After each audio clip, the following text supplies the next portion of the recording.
Welcome to Eternal Manna, the daily devotional broadcast of Grace Gospel Church. We are looking at Psalm 66 and verse 10. For you, O God, tested us, you refined us like silver.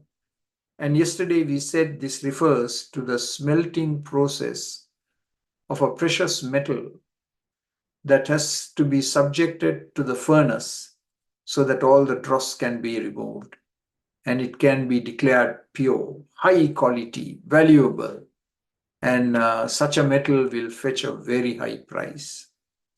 So God permits all kinds of trials, tests in your life and my life for good reason.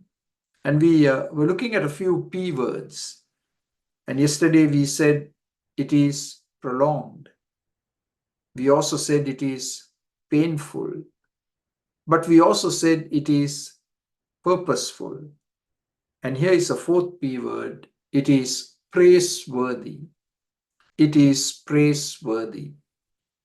It brings God praise and glory that you humbled yourself under his mighty hand so that he can do in you what he had proposed to do.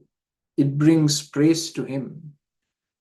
And it also brings praise to you because you have weathered the storm, as it were, and you have emerged pure and glorious.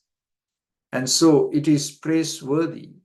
You're being an example to others.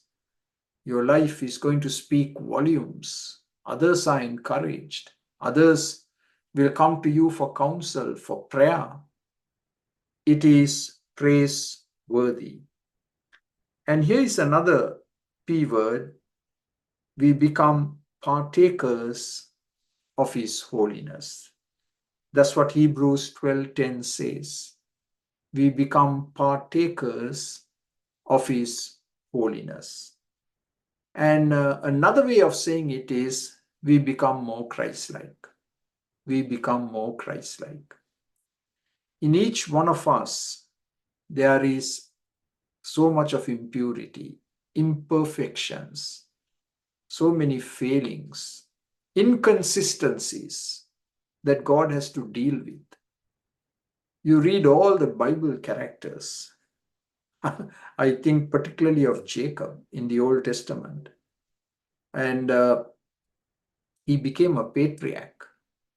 God is not ashamed to call himself the God of Jacob, the God who transforms, the God who can take a rebel and make a saint out of him. But Jacob had to be subjected to this smelting process over the long haul. He went through many, many trials. But in that whole process, he was being perfected. He was being perfected. And that word perfected means he was being matured. And that's another P. The big purpose of all these trials are so that we can be perfected. We can be matured. And so we should not fight the process, whatever process God is using.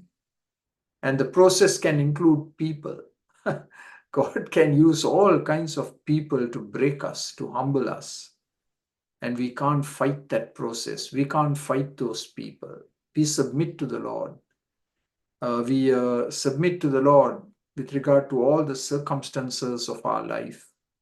God is in control. And God orchestrates everything for our good and for his glory. Yes, that we might be partakers of his holiness. And yes, that we might be perfected, so that we can be of greater use to the Lord. For you, O God, you tested us, you refined us like silver, and that should be your testimony and my testimony for time and for eternity. Amen.